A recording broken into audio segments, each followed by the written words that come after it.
everyone, my name is Miranda and today I am here to do the social media tag, which was created by Faulty Devices on BookTube, and I was tagged to do this tag by Christian from the Book Diary. So thank you, Christian, for tagging me, and everyone make sure to go check out her video. Let's get right to it with the questions. First up is our Twitter book, which is going to be your favorite shortest book. And for this I went with Great Gatsby by F. Scott Fitzgerald. I had to read this a couple of years ago in school and I absolutely fell in love with it. I've always been obsessed with the Roaring 20s, even though the 30s that followed was kind of a party pooper, so kind of puts a damper on everything. I just love the story of Gatsby.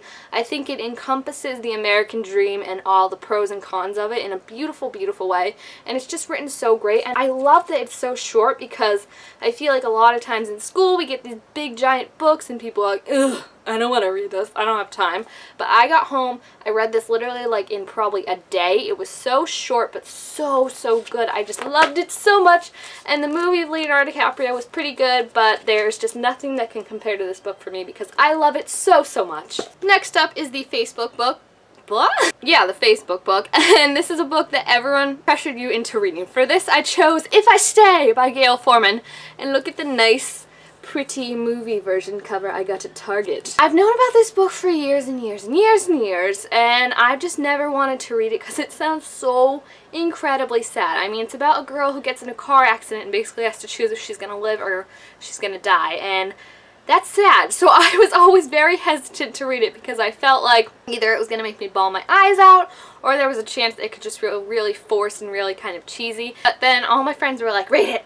Read it! And I never did, and then finally they decided to make it a movie and all the trailers and all the stills started coming out. I was like, I should probably read this book before the movie comes out so I know what the heck is going on. So I decided to read it and I absolutely loved it. It bawled my eyes out. I cried more than I did with Fault in Our Stars. I was so emotionally heartbreaking but so good. Why did I just say that like Crush the Turtle? So good! Anyway, I also read the sequel to Where She Went and it was just so good. I love the story between Adam and Mia. It's just beautiful, and seeing Adam's whole point of view of everything and kind of his choice now and how the choice is being taken away from him and we're realizing that this is more fate. Oh my gosh, it's just so good.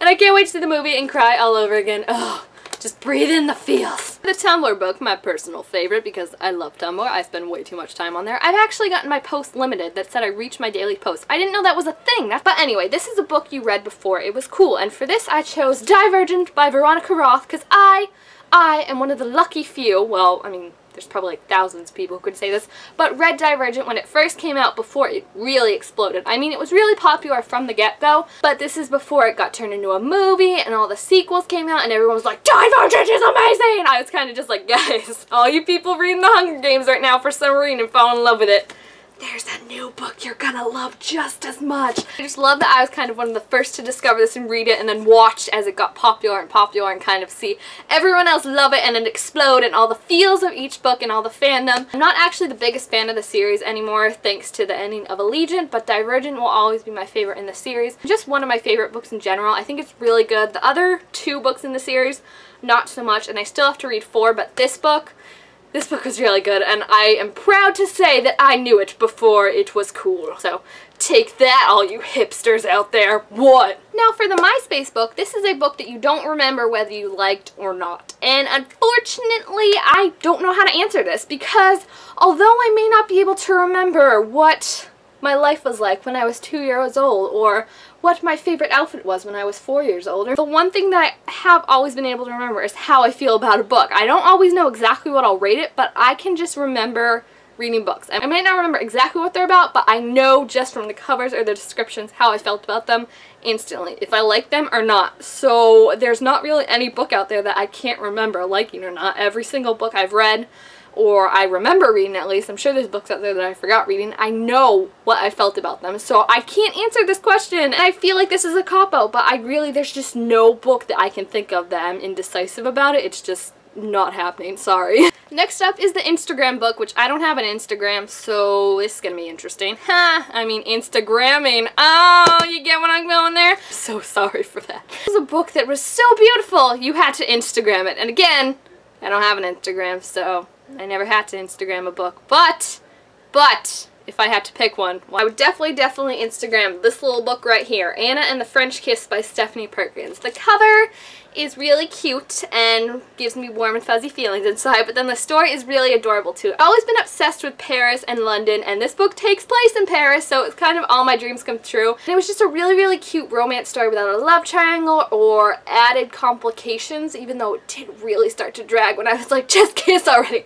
Just French kiss! We know you get it! That's the title of the book! You should definitely read it if you haven't already, because I know everyone recommends it on BookTube, but it's just so cute! Ah! Second to last, we have our YouTube book, which is a book that you would love to see turned into a movie. And for this, I picked Under the Never Sky by Veronica Rossi. I absolutely love this series. This is another book that I kind of discovered before it was really cool, even though a lot of people don't still read it, which makes me sad. People, go read it. Please go read it. It's really good. It's just so interesting and so different. It is dystopian, so it probably won't get turned into a movie just because there's too many dystopian books out there. I had a girl named Aria who lives in these safe pods where everything is virtual and you kind of just walk around with like an eye thing on. Google glasses, but only half. So like a Google eye patch kind of, I guess. Then there's also outsiders that live like outside in the wilderness and have to forage and don't get all the virtual nice stuff.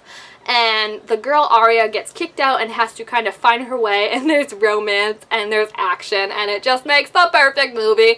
I love this series so much, and oh, if this were turned into a movie, I would be so happy. You honestly have no idea. Hollywood, can we please get on that and leave all the Step Up sequels behind? Thank you! Lastly, we have the Goodreads book, which is the book that you would recommend to everyone. Shout it from the rooftops. Read this book, people. Read it. And for this, I went with The Unbecoming of Mara Dyer by Michelle Hodgkins.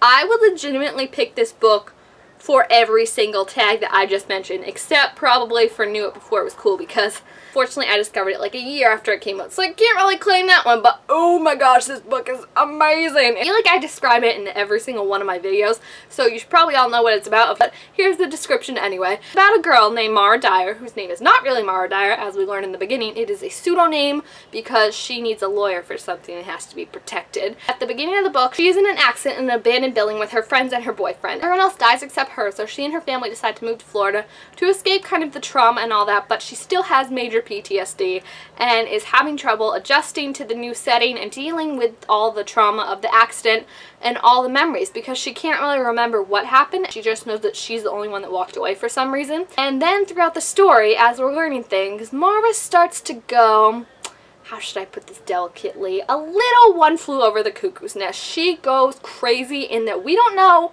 if what Mara's telling us is true or not. All these things could be made up. We have no idea. Mara could be having a psychotic breakdown right now. Mara could be on planet Mars right now and just imagining what it would be like to be a human girl, and we have no freaking clue because she is going crazy and we can't really trust anything she says, if it's real or if it's just in her imagination, this PTSD. Something more sinister and something more supernatural. So it's just such an amazing series. It gets better with each book.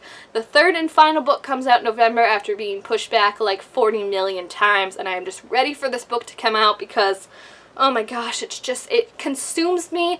I can't do anything but read these books. I get so freaked out as I'm reading them. I have to put all the lights on when I go to bed because it's just so dark, twisty, but you cannot put it down. It's so addictive. It's like a Lana Del Rey song, for goodness sakes. Oh my gosh, I'm getting so worked up just talking about it. So everyone, please go read Mara Dyer by Michelle Hodgkins. It's an amazing series. You won't regret it. And, oh yeah, how could I forget Noah Elliott Simon Shaw? He is just perfection. He's this guy that Mara meets, and he kind of helps her learn that she's not crazy. Or is she? And she's just imagining him. We'll have to read the last book to find out. So we only have 4 more months to go. 4 more months.